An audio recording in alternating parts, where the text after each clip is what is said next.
Every system is perfectly designed to get the results it gets. W. Edwards Deming. If that's true, and it usually is, then what we're seeing from technology today isn't accidental. It's not a bug, and it's not a momentary lapse in judgment. It's the output of systems optimized for speed, scale, and profit, while responsibility, accountability, and public trust lag far behind. Technology companies now operate as economic engines, civic spaces, and geopolitical actors all at once, shaping markets, speech, security, and even conflict. Yet, they often do so without the obligations that traditionally accompany that level of power.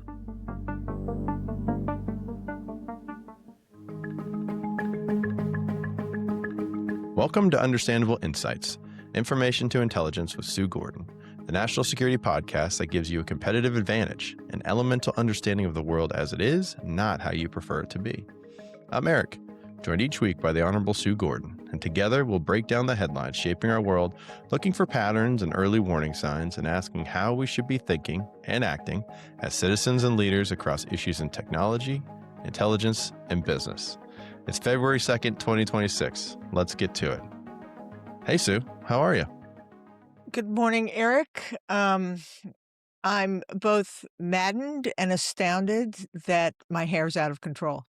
So Oh, it looks good. that's what I noticed when I look at it at this morning. It's like, wow, and wow. Yeah, got to deal with the bedhead these days. Yeah, totally. Anyway, how about you? What's on your mind? What are you thinking? Well, we got Super Bowl week coming up. Wanted Woohoo! to get your picks out here before we all go to Vegas and bet on our teams. uh, I to use your line that just delighted me from a few weeks ago. I did not have Patriots versus Seahawks on my bingo card. No. Um, I'm gonna go with the Seahawks because I hate the Patriots, although I will say what's kinda cool about the Patriots is they seem to be like a Pope Heel pocket fisherman. I mean, there's just a lot of things they can do. They can play the game in a lot of ways. They've got versatility at lots of positions, so they're kind of a fun team to watch. But I'm gonna go with, Seattle and Sam Darnold. I just think it's a Cinderella story that's ready to be finished up. How about you? Yeah, I think it's cool both teams being in. The past couple years, they've had pretty down seasons. I mean, there's a new turnaround for Mike Vrabel coming home to the Patriots. Same thing with the Seahawks. A new coach started 2 years ago, and kind of interesting organizational management and cultural turnarounds on both those organizations. I'm going to go with Seahawks as well. I think they're going to win, but it's going to be a good game because the Patriots are a good team, both well They coached are. and really good cultures on both sides. So it'll be interesting. I saw some pregame show where Gronk was just I listen, Gronk's always gonna like the Patriots, but he was just going on and on and on about the kind of buy position versatility that they have. So, his enthusiasm kinda carried over to me, but Seahawks. Yep. Well, since we're going to be talking about technology companies today and responsibility a little bit more, I wanted to get your pick 'em also on more ads for AI companies or military companies you think we'll see during the Super Bowl. I kind of wanna say it's a trick question 'cause, is there any difference in the world of 2026 and beyond? What's military, what's power? I think we're gonna talk about that. I'm gonna say military companies because it's the instantiation of an outcome instead of just a capability. Easier to sell. Yeah.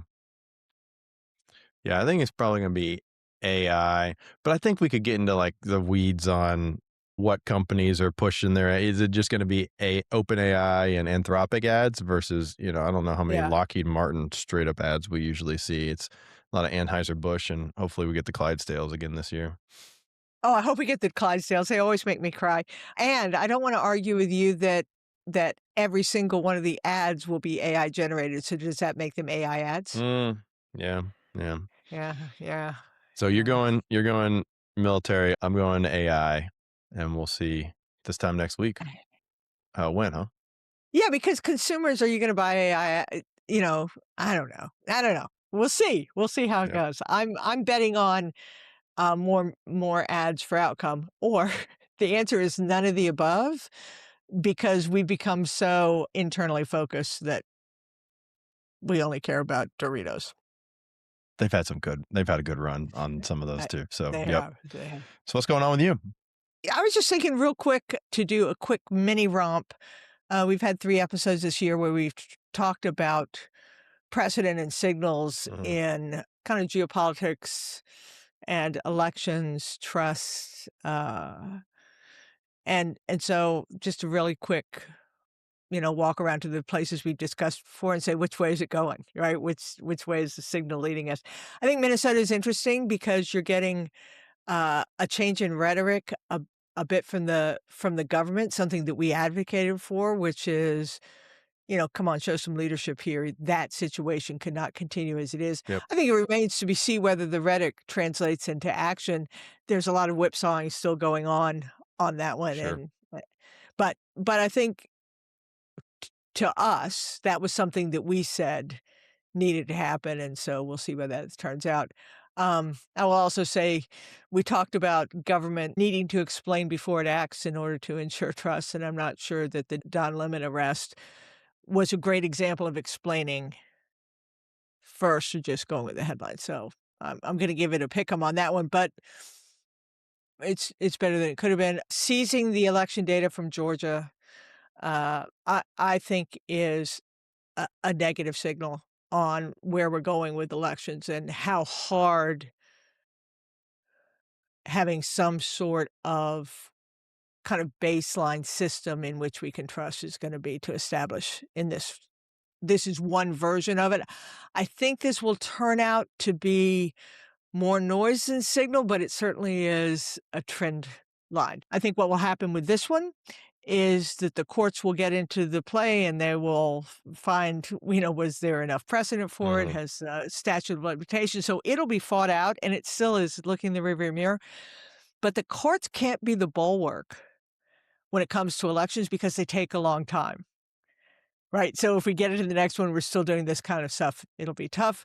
Um, budget uh, budget agreement over DHS, they did a little bit what we said, trying to hive it off so you didn't have massive shutdown. They did it too late to avoid some. Right. Um, it was sounding good on Friday, it's sounding less good this morning. Like, the factions are, like, holding the only line. Right. Um I think it's interesting that we're seeing some backlash from ICE deployment at international events, which to tie that with Davos, you're seeing more nations standing up to what the US wants to do and saying not here. And then Greenland is interesting because on the one hand, I think there are more security discussions going on. That's good.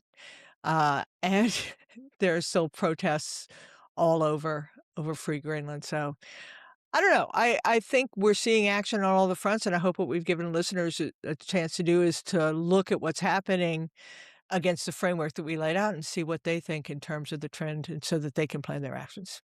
Yeah, but the ICE deployments overseas, that's a bit of a framing thing though too, right? Like these aren't ICE officers going to immigration crackdowns. These are individuals assigned to ICE administratively who are going operationally control to supplement operations overseas, right? For security and things around the Olympics. Totally, but now because let's assert that that is true, exactly as you framed it. But now we're in a world where you have the world, energized to want to prove its sovereignty. Right? So that has always been the case. There's always been negotiations over how many people can come in a country Right. from another one. I mean, this Yeah. this is ever thus, but I think you're seeing this now energy around kind of public opinion and national action Yeah. that is now playing out very publicly. And I think there's a real question of whether any government right now is particularly well suited to deal with the will of the people when that will gets energized. Mhm. It is a different version of the volumetric effect of AI that we're gonna talk about now, and I think governments are showing. So, Yeah. I think you're 100% right, but I don't think that stops it from being something that people want to highlight for whatever agenda they're pursuing, Yeah. and willingness to do so on an international stage. Well, what are we going to talk about today? So today, I think what we're gonna do is talk about technology as power, not just product, and what happens when there's responsibility without clear lines of accountability and stakeholders go far beyond shareholders. A little bit to Deming's quotation about, don't look now, Mhm. but we actually have a system where, at least here, competitive forces and the speed at which they can act are driving our system to move to that's where the decisions are being made for good, better, and different at the expense of some of the things that governmental democratic decision making has generally put in place. So that's what we're going to talk about. We're going to try and talk on technology, some of the signals when it comes to just the capabilities itself, the responsibility of the leaders of those companies, and how it's playing out globally in terms of power. Yeah, and it's not all doom and gloom. We've got a few rays of sunshine, I think. I hope. Well We'll see. well, more than not doom and gloom is there's nothing wrong. I mean, whew, I love free market. I love capitalism. I if you you wonder why China comes here to steal intellectual property is because this amazing engine we have Mhm. that produces new and, just vibrance, is amazing. So not only not gloom and doom, but it does tons of good things for us. And if you went the other direction and you had government whose only tool is regulation is the thing that's trying to rein it all in, you have what people have complained about in the past is you don't get that sort of thing. So don't think gloom and doom. Think action consequence. Is that what we want? All right, let's get to it. So we'll start with the impact of AI, unconstrained and as an instrument of power. And I want to start with the Anthropic CEO recently voiced some of his fears in an essay he wrote titled The Adolescence of Technology. He warned that we're entering the most dangerous window in AI history, a moment that could test who we are as a species, as powerful capabilities arrive faster than our institutions can adapt. Things that have compressed some of these safety timelines are AI becoming autonomous, bad actors using AI to create bioweapons and other nefarious activities, nations creating global totalitarian dictatorship by exploiting AI for disproportionate power, and then endogenous acceleration, AI designing its own successors. But he starts his essay with a reference to Carl Sagan's book Contact, which was later a movie with Jodie Foster, where the main character, an astronomer who has detected the first radio signals from an alien civilization, is being considered for the role of humanity's representative to meet the aliens. This international panel interviewing her asked if you could ask the aliens just one question, what would it be? And her reply was, I'd ask them, how did you do it? How did you evolve? How did you survive this technological adolescence without destroying yourself? And the essay that he wrote is supposed to be a wake up call and a call for action on AI safety. But Sue, I wanted to get your idea and focus on this moment of quote adolescence. Powerful, but not yet mature. What are your thoughts? I'm a big fan of every time the next generation comes into the workforce. And there's kind of a built-in organizational stodginess of, oh, these young whippersnappers, these Gen Zers or millennials before them or somebody else, they just don't know how it's done. Hmm. And I have a very different view, and that is every generation that comes in is smarter than the one before. And the organization's responsibility is not to constrain them, but to figure out how to make them the most effective to achieve the outcomes we want. In other words, don't resist new coming into your organization. Rather, as leaders of the organization, say, how are we going to use that to good effect? So, number one is, yeah, I get it's really easy to mock adolescence. I think one of the things you have to do is you just have to look at it and say, well, it is going to get older and it is going to be here and it is going to be what drives us. So do some do some good work. The second thing is, for as smart as I say they are not wise yet. Right. And wisdom is really about decisions made and then second and third order effects being revealed. So to Jodie Foster's question, how'd you do it? I would ask instead, while you were doing it, what did you miss? Mm. What unintended consequence was spurred? Yeah. What surprised you, both positively and negatively along the way? Because we are most assuredly going to be on this journey. You and I have talked about this before. There's no putting this genie back in the bottle. There's no longing for a simpler time. It is here. The world moves this fast. The democratization, funny to use that word in as we also talk about, capitalism, the democratization of data, has just changed so much and made things so available, and then our little engine has just promulgated it. The thing that we need to somehow do is to increase the opportunity for us to understand second and third order effects of the decisions that we're making today, regardless of where they're being made. The second thing is, and this is just something that continuously worries me, and that is who bears the weight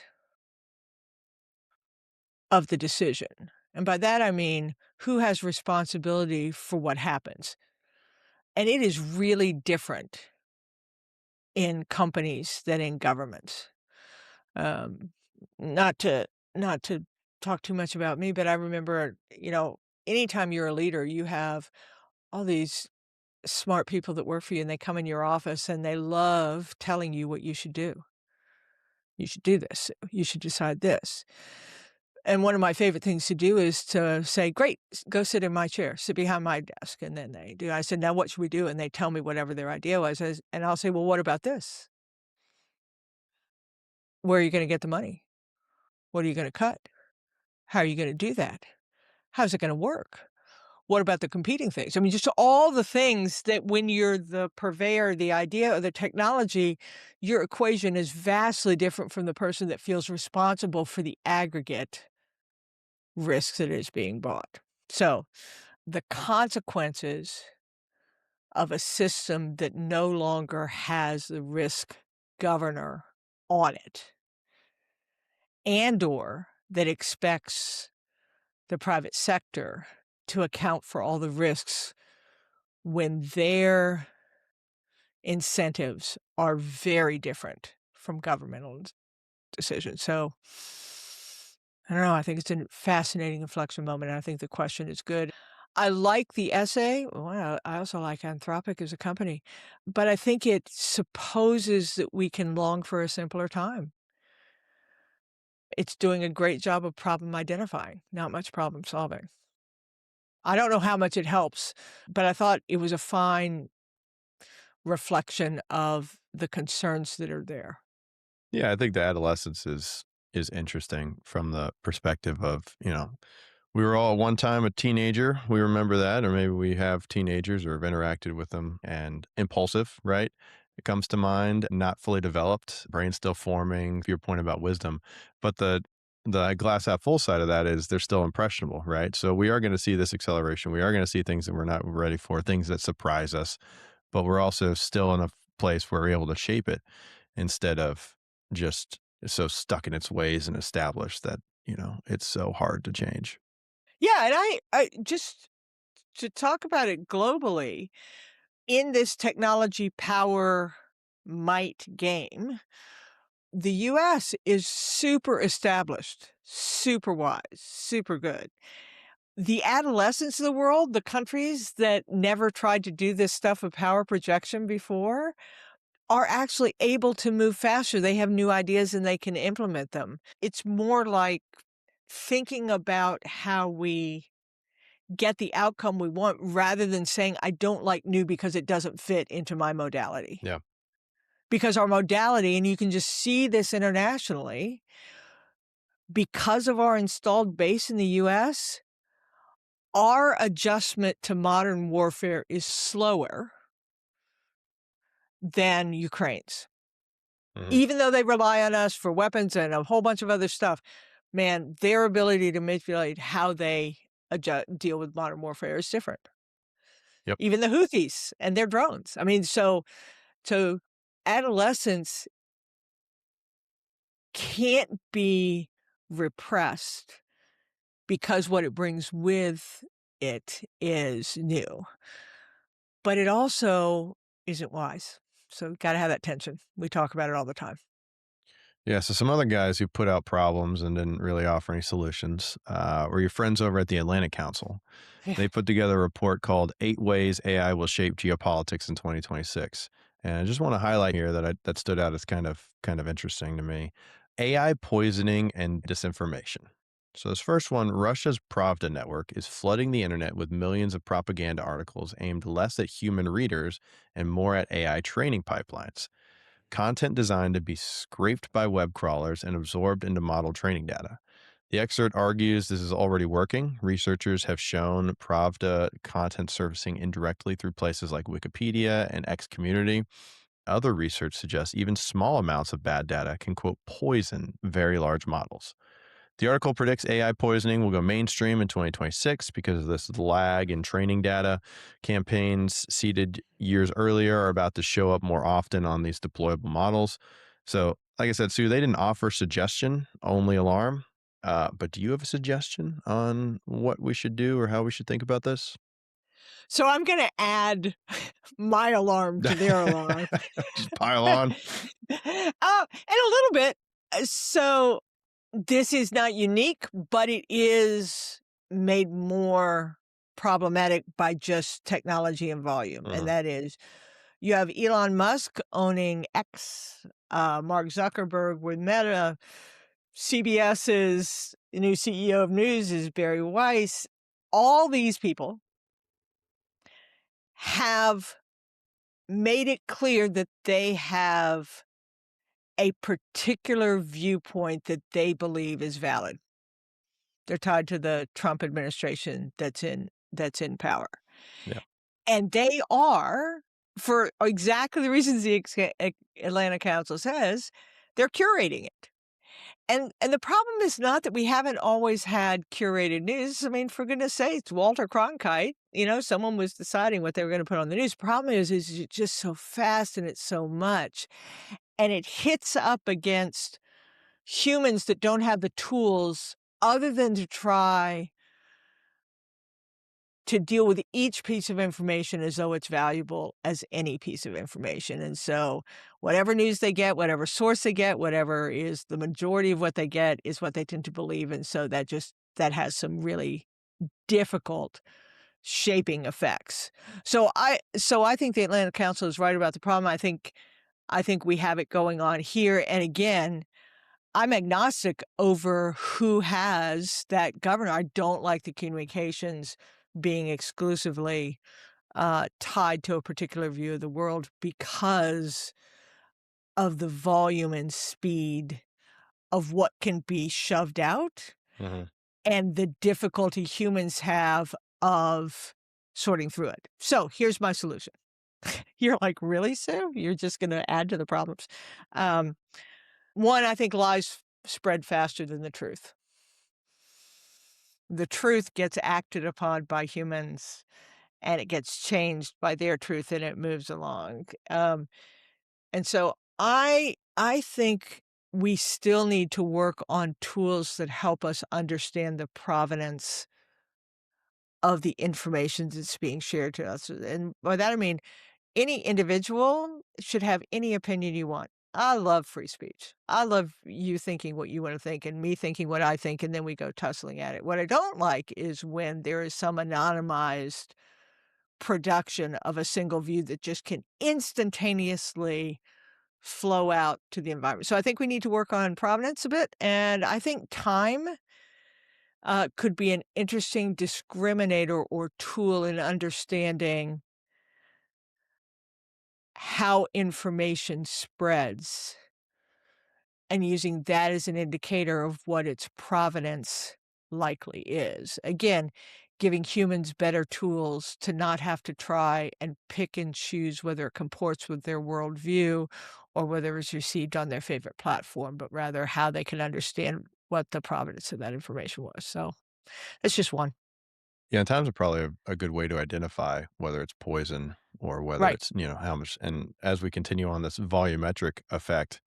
One of the things that was an attempt to try and do something about what the government perceived was the spread of information was during, the first Trump administration, where the government couldn't figure out how to help citizens adjudicate between what was true and what was not, and so they turned to the companies to say, "Hey, you got the responsibility to do that," and almost immediately it was recognized that that was a slippery slope, right? Because what they turned to was content adjudication, and it was really difficult. So, I think this is where we need to figure out how we have some way of helping individuals get back in the process of their own cognition, not just manufactured cognition that is algorithmically derived. Yep. Yeah, it's tough when you live your life one scroll at a time, right? 90 seconds at a time. And the way our brains evolved and developed and our brain sees it's persistent, then that's how we reacted to it as we, whether it was a saber-toothed tiger or some other threat, like that's how we behaved is primarily through our other senses. It's a learned skill of how to question and be a critical thinker. Yeah, I'm part of some other discussions. This is apropos of nothing except what you just said about vision is one of the surrogates for human cognition at machine speeds, the insertion of geospatial data into some of these decision chains. In other words, if you could have an image at speed, if you could have location at speed, if you could have time at speed, would that help insert what is essentially a human uh, adjudicator of whether it's believable or not? So I think there needs to be just a number of things that happen that don't just say, I'm going to put a human in the loop because I just don't think it works. I don't think it works time wise. But there is lots of science that said that that human processing of data has massively more fidelity than we have yet been able to generate in machines. And so how do we put those 2 things together?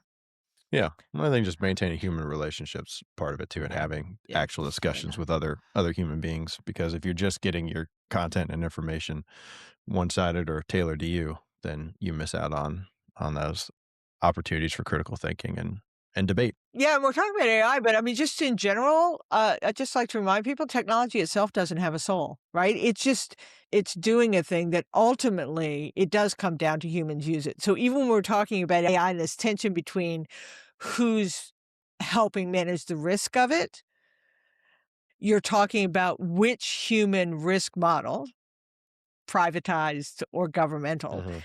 is acting on it, which players are acting on it. Even when you hear the both sidism, which while they both do that, what people are fundamentally saying is what gives it disproportionate power is when you only get one human viewpoint at it, not just a machine viewpoint. So I don't think we can escape the role of the human and the human judgment. The question is how to get the clock speeds matched up.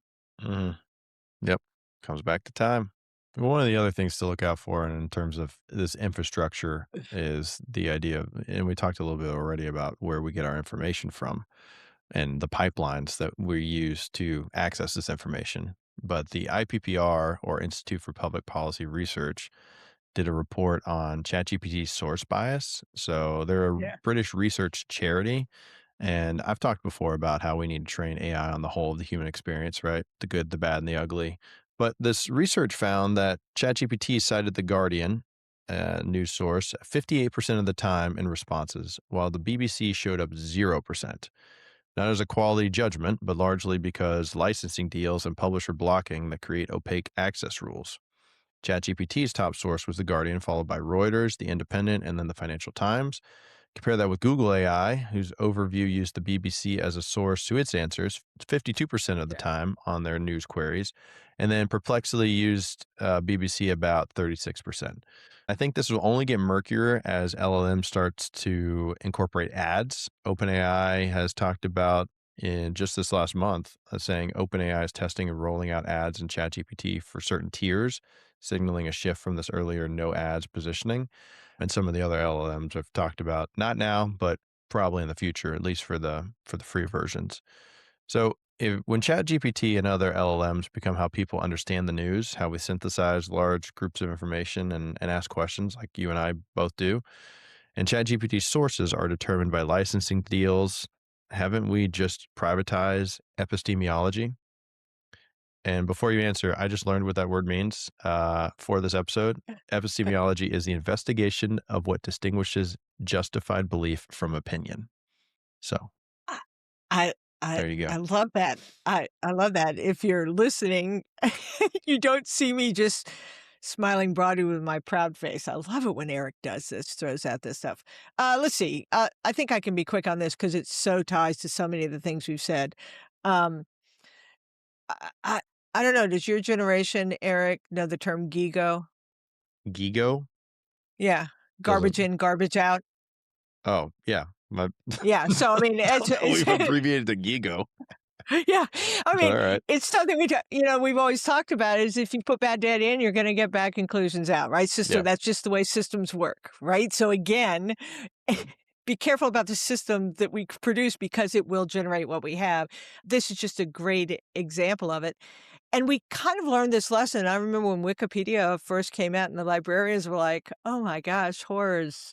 How are you gonna have these people going to uncurated information?" What we found, in fact, that the more information you have, the closer you get to the truth, if in fact you get unconstrained access to all the information. So those 2 things, volume, amount, different perspective lead to truth, but only if that's true, not I'm gonna selectively put things in. So Statistics. Yep. Get closer to the Gigo, mean. remember that. Just to be clear, don't think that this problem isn't prevalent inside governmental systems, and well, we closet access to classified information. I have seen bad decisions being made because some people had access to some information and not others that would change the outcome. And that's okay if it's, I suppose, if it's purposeful, but if it's just de rigueur of where you happen to sit and it isn't tethered to the decisions you need to make, you can do that yourself. So again, this isn't a bashing the private sector or glorifying government. I'm just saying that this is a universal problem and that you've described. And whether it is a paywall that keeps you from getting to the information or a choice of perspective that limits the amount of information, if you shape it going in, you cannot have confidence in what comes out. One of the other opportunities for constraining or checking on this is policy. And we've talked about the USAI policy before a little bit in the infancy stages and still being evolved as it's even, I'd say, pre-adolescent stage on that one. The EU AI Act, stricter, but not enforced, and it's been delayed. They keep pushing it down the road. But recently, effective January 22nd, South Korea passed an AI Basic Act, or officially the Act on the Development of Artificial Intelligence and Establishment of Trust. The law establishes a national AI governance system to promote trusted, safe, and transparent AI development across sectors. Companies must label AI generated content, including generative AI and deepfakes, so users know that it's synthetic. Firms must give advance notice when AI is used in products or services. Systems used in critical use cases like healthcare, hiring, loans, they require risk assessments, documentation, and human oversight. They also have moderate enforcement. So penalties exist. There's going to be fines up to 30 million, about 30 million, but there's a grace period before enforcement. Contrasting that with the EU, which was one of some of the front runners on this back in 2024, they prioritize high risk mitigation and human rights, banning several high harm practices like social scoring and high penalties up to a percentage of global revenue for these companies if they're found in violation. But South Korea is encouraging more growth and competitiveness versus the EU's more regulatory kind of style. So, so do we like what Hanguk here are leading with? I do. Well, and I just think it's an evolutionary version of it. I talked about it before. I think regulation is way too limited a tool to deal with this moment and to preserve the energy that leads to innovation that when harnessed in a reasonable way, makes the world a better place. Yeah. We actually already have a model that we talk about before, kind of in the nuclear, um, safety market, where it's kinda like radioisotopes. In other words, there are some things that are so persistent and so impactful that you wanna use the model of looking at the risks in order to develop something that is secure. And I think one of the things that I've said over and over again, and it isn't a one for one match, but it is a good model is, boy, nuclear energy is certainly something that we did pretty well, where it was a great balance between a new explosive technology and management of risk. So what I like is that it's got life cycle governance, international regulations, safety critical risk assessments, and dual use regulation, and then incentives that are tied to either preserving or ensuring outcomes. I think it is a closer model Mhm. to the kind of thing that can work that does not take away the innovative capacity and does put some metrics for those creators, not just the people that are trying to govern it. Yep. Yeah, I think having the watermark on there Yep, is yep, critical. yep. So our next bit, we'll talk about the power and responsibility of these tech companies and when infrastructure here is private. Tech companies have long been the governors of critical domains, information security, and war, but they don't have democratic mandates, consistent rules, or comparable accountability to government. In talks over a $200 million Pentagon contract, Defense Secretary Pete Hegseth and again Anthropic CEO Dario Amodei have a disagreement. The Pentagon wants maximum latitude to deploy commercial AI, while Anthropic wants enforceable limits on autonomous targeting and domestic surveillance. Hegseth has framed it bluntly. He doesn't want, quote, models that won't allow you to fight wars. Seems reasonable. While Anthropic's position is we'll support national defense in all ways except those which would make us more like our autocratic adversaries. So, who should get to decide what's lawful versus what's ethical? The government, the company, or should we put together a poly market or Kalshi poll to figure this out? Oh, huh, nice. You have so many good polls, Polymarket and Kalshi's polls. Another way to vote to bet on the Super Bowl? Yeah, If and you're in Texas and won't let me get on FanDuel. that's exactly right. Well, how do you think I made my prediction? Anyway, so what's so interesting about this kind of twist between Hegseth, who wants unconstrained ability to use technology Yeah. any way we want, and a company that wants constraints, is fascinating because what's driving the company is what? The humans that work there, Yeah. the people who are saying, I don't want that." And so we're getting like this weird insertion of the will of the people now being executed through companies. And, I just think it's a really interesting piece of this equation is in constitutional republics and democracies, the will of the people matters.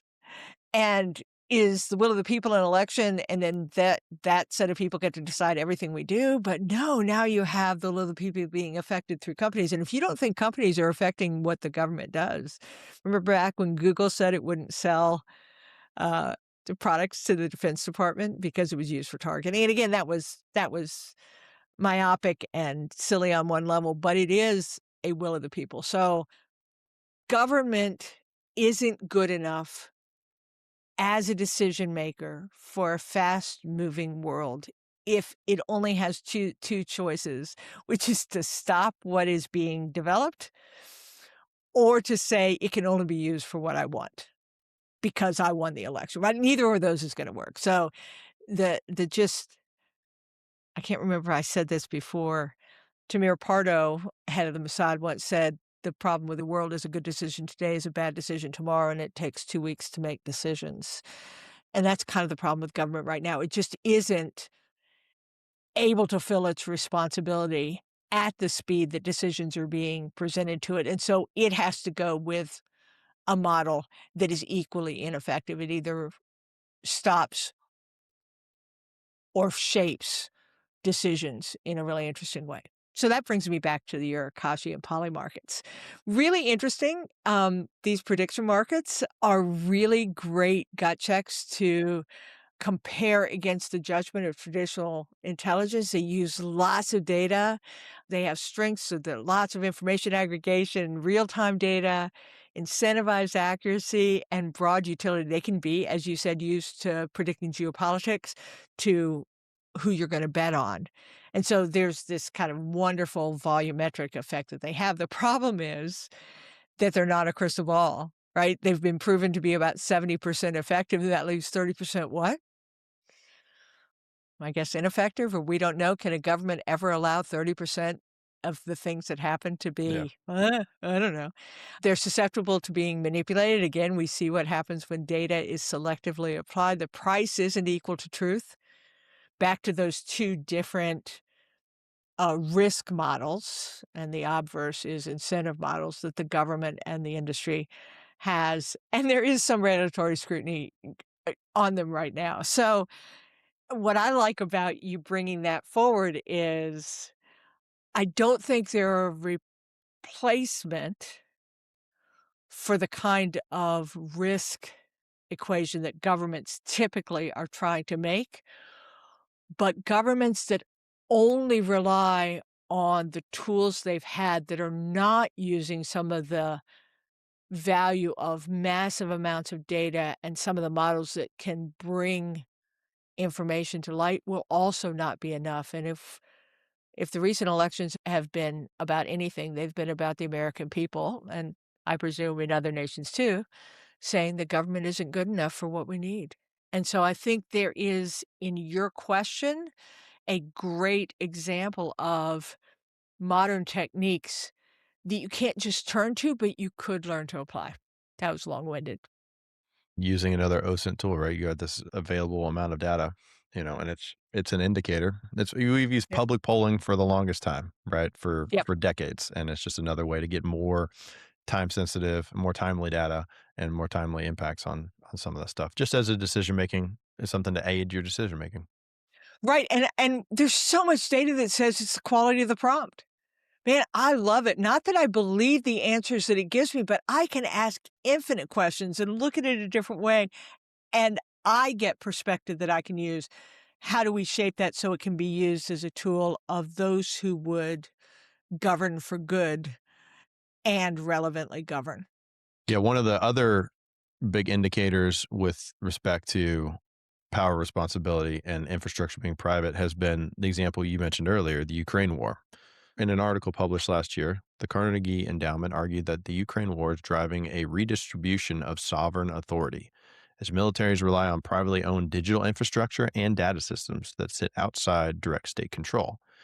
They spotlight Starlink as the clearest example for civilian and military comms, yet Ukraine remains beholden to a single decision maker who could and has threatened to switch the service off in Elon Musk. And it also shows how even civilian tools become warfighting scaffolding. Telegram evolved from a messaging app into battlefield information infrastructure for coordination, propaganda, and intelligence sharing. So, Sue, what are your thoughts on this assertion of a redistribution of sovereign authority, principally where a 1 billionaire and soon to be trillionaire, I believe, can enable or disable a nation's communications or critical infrastructure? Well, it's happening, as you articulate, and there are some great things about it. Look at what Starlink did for Ukraine because a single decision maker could decide to provide a capability that was really good in a operationally relevant time frame. So pretty hard to argue with that. And right up until that moment, he said I might turn it off. Mhm. And the answer is now that's on his personal view rather than the aggregate view of either the will of the nation. Yeah, like how what one of my frustrations with Congress being so irrelevant right now is they are the voice of the people. I know sometimes members of Congress act like they're somehow royalty, but the truth is they are what representative republics use to express view. We have seen this moment already play out. The 5G precedent taught the system that this ability for private companies to make decisions that seem perfectly reasonable to them can actually create something that's awfully difficult. And the precedent was private firms got out of 5G hardware on really rational commercial grounds. There were low margins, they were high revenue, but low profit, long payback periods and really capital intensive. So they said, "You know what? We're gonna outsource them." And so the US stepped out of the communications infrastructure because it was not important to them, and they knew that it could exist differently. The problem is what looked like a business choice actually turned in to be a security choice, right? Where China decided that for its interests and its advances, it was gonna step into that market. For all intents and purposes, the 5G market at the base communications level is controlled by a foreign power whose interests are very different from ours. You can't argue with the business decision the companies made, but you can now realize that they made a security decision and they were not well positioned to understand that as well. What your example shows is that these companies, heck, they're bigger than some countries. They do enable good outcome, but they tend to provide something immediate, and the country in this case, and whether that is Ukraine if Starlink had been turned off, or the US in the case of 5G, is bearing the consequence of that choice when it didn't have a voice in that choice when it was made. So I think that's what the question is, and maybe that's why I like what South Korea is doing. It's saying, "No, we're gonna put the both considerations up front into Hmm. decisions, and we're gonna have a framework that allows you to do that." So I don't know that we can get out of it, but I do think it is instructive to recognize that the people that are enabling that are governed by a set of responsibilities that are one-sided and not the same as national decision makers. Yep. Now let's move on to the geopolitics more explicitly and the quiet redistribution of sovereignty. So in this section, we've got two examples: Starlink, which we talked about a little bit already in Iran, and Chinese EVs and Ford Motor Company. So we'll start with Iran and Starlink. Iran's government disconnected 90 million people from the internet to quell their nationwide protests. Iran's parliament formally banned Starlink after the June 2025 12-day war with Israel. And President Trump asked Elon Musk to help. Well, SpaceX activated free Starlink access for Iranian users, waiving the subscription fees. There's the same thing they did in Venezuela after military action. Starlink offered a month of free broadband to connect some of the Venezuelans. So, what do you think about this example specifically in Iran? Boy, I'm so torn, Eric. On the one hand, Starlink is Musk's asset, and Uh-huh. so he can do with it as he will. I mean, that's just as where we are. I think that's the problem of of its attribute is it's hard to compel it to do things. So, I mean, it's just a perfect example that President Trump and Elon Musk are in cahoots.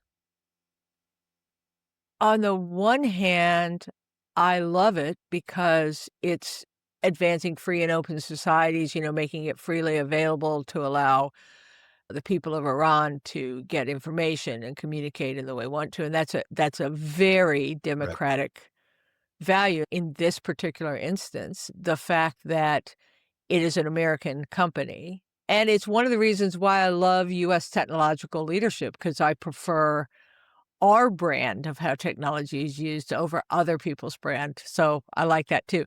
Here's my one concern. What happens if our own administration decides that it doesn't want our citizens to have access to communication? Let's say something happens, administration independent. How do we feel about it then? And where does it intersect with foreign diplomacy and policy? How is it being used? How is our decision to allow it? Is it part of our campaign to give the Iranian rebels an opportunity to see what an off-ramp for them looks like, thereby inspiring them to take control of their own destiny? Yay, love that.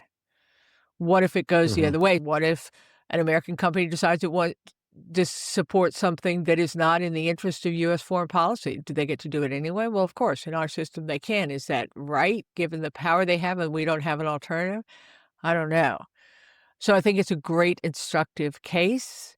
In this one, and in Venezuela, I like it.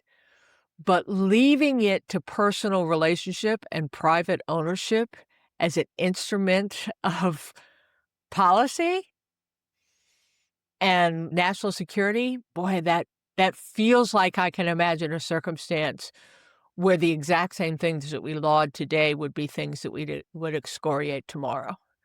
If it were a pure commercial play, maybe I'm okay with that. When it starts being used as an instrument of foreign policy, in this case, it happens to be ours, so yay. Um, is that the only control we want? Yeah, and you don't even have to look at a potential domestic example. You could say if he turned off access in Greenland Perfect. or versus Denmark, or you had Cambodia and Thailand, picking one regional actor over the other, Or right? turned off every European, every NATO member until they agreed to sell, right, great example. Right, so again, it's all fun and games if it's pure or if it's aligned. But again, when it lies outside of our governance models, how does the power of the United States, which rests in its people, come to play? Well, the other example was Ford, and the reports that they're holding talks with Xiaomi, the Chinese EV tech giant, about a potential joint venture to manufacture their EVs in the US. Both companies have denied this Financial Times report, calling it completely false. But the House China Committee chairman already sent Ford a warning letter about potential BYD partnership and their $3 billion battery plant using Chinese cattle technology, saying Ford would be turning its back on American and allied partners and it will make our country further dependent on China. The U.S. already slapped 100% tariffs on Chinese EVs back in 2024. That was the Biden administration, and the Trump administration continued it. BYDs are supposed to be really good, and the North American automakers are losing the EV race. Ford took a $19.5 billion write down and scrapped several EV models this past year, talking about even scrapping their F 150 Ford Lightning, the light duty pickup truck. So the thought is that some American companies might need this Chinese EV technology to compete, but Washington sees China tech as a national security threat. What do you think about this Well, story? China tech is a national security threat. The conversation earlier in this episode about 5G is a great example. It's a little bit different case, but it Hmm. is saying basically purposely choosing to turn over a portion of our supply chain to someone whose view of security is in some ways antithetical to ours. So the national security concern is certainly real, as is the global competitiveness. I mean, look at where the companies are in the United States, and that is they want to be global leaders in auto manufacturing and automotives. There is a market no matter what the current administration feels about, Hmm. alternative means of power. What are they supposed to do? Right? Because you are not getting research investment and dollars coming out of the government in this technology, so the industry is going to not have that boost of government energy about something that is important to us. What is the company gonna do? In the case of things like joint ventures with China, to me, the way to think through it, and you have to have a means to do it, is where's the money, where's the power, where is the decision making, where are the rights going, and who has those? I don't think you can shut off participation with anyone. I don't think that's realistic. Separation is not realistic. On the other hand, what the comms community did with broadband way back when was a sound business, horrible national security decision because they didn't see it. So it's a great case of I'm hoping we're not sticking our fingers in our ears and going la la la la la, but actually seeing that this is a perfect nexus of can you really just negate participation when it comes to industries that buttress our strength. The nice part is that we do have more oil and other energy options, so we can be a little slower in the EV adoption or in the alternative fuel adoption. But it comes back to what we talked about before of just having more resilience and having redundancy in terms of multiple opportunities for fuels. Continuing to move forward on the EVs is beneficial, but the Chinese problem, I think, is bigger than that because of the nationalized companies, right? So what they're able to do is because they're nationally supported, they can drive the prices down significantly, and then we would just end up with more government involvement trying to offset that and compete with that here in the United States if we All let them true. sell All the true, BYD. right? We like I said, 5G is a and it 5G is not the only precedent. We have given away leadership in robotics, in and pharmaceuticals, so many things because we took the money and we didn't pay attention that our partners had a different value system than us. That said, EVs are attractive. If you're in an urban setting, what a great way to go, right? They do a lot of good things. So again, you're dictating what based on policy what someone can have. I don't know. I think it's complex, Eric. I think TikTok is problematic. I can't believe we kind of back down on that. On the other hand, I don't think you can pretend that you can be a world leader without participating with China, and so gotta figure that stuff out.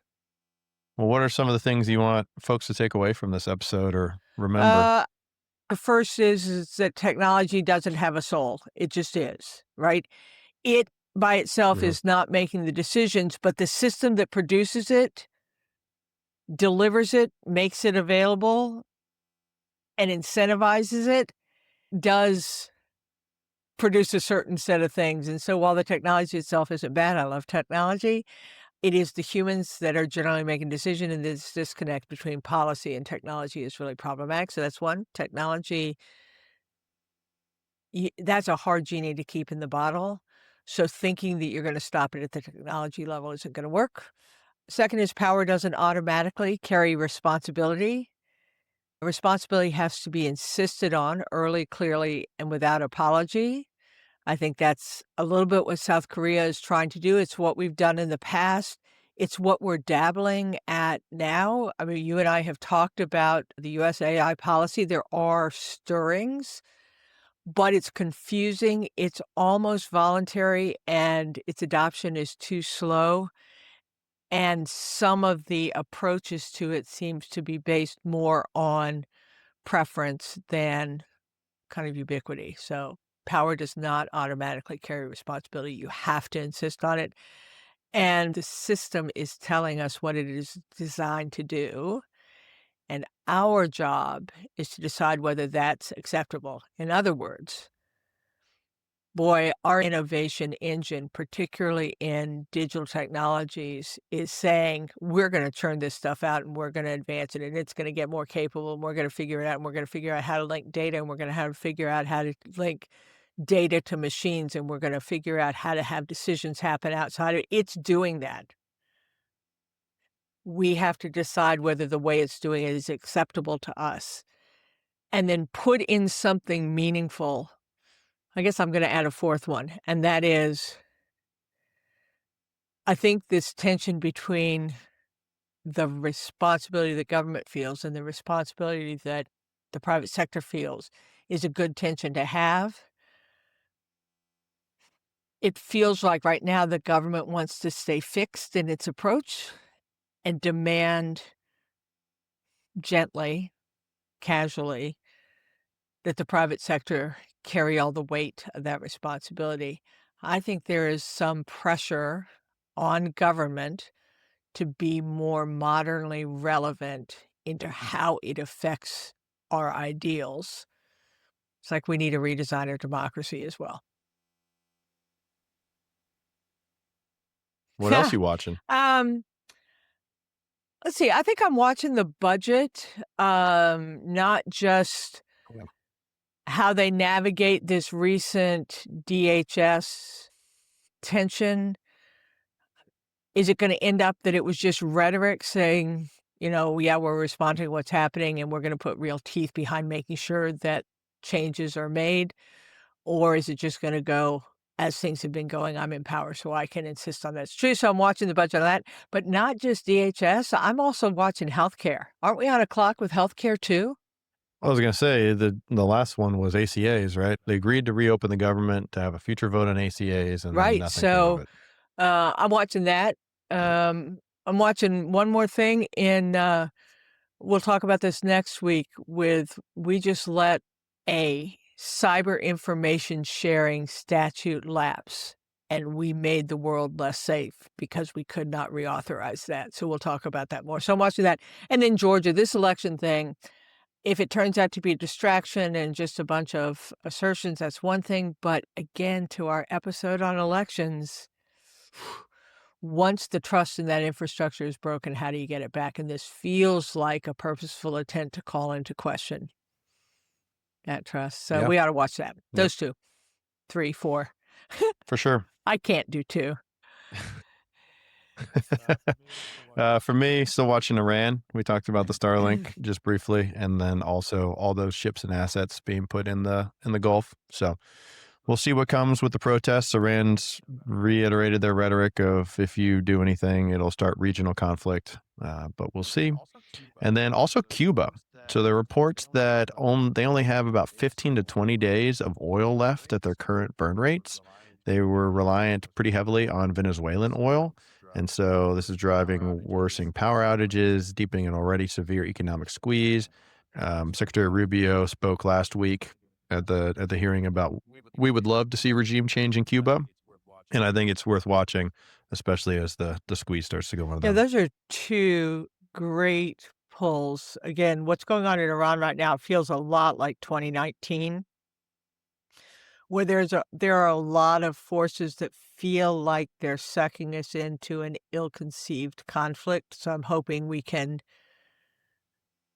use all the tools of statescraft to keep Iran's threat from happening, and then love it on Cuba, and what are the limits of us using our incredible power to insist on outcomes, and then what will be the staying power of any outcome we achieve that way. Yep, Love those we'll see. polls. I think you win the what should we watch? Those were both great, Eric. Well, only because you took my first two. That's the So, way I roll. yeah. Well, that's what we're watching and how we see it. Thank you for joining us. No doubt there's more to come.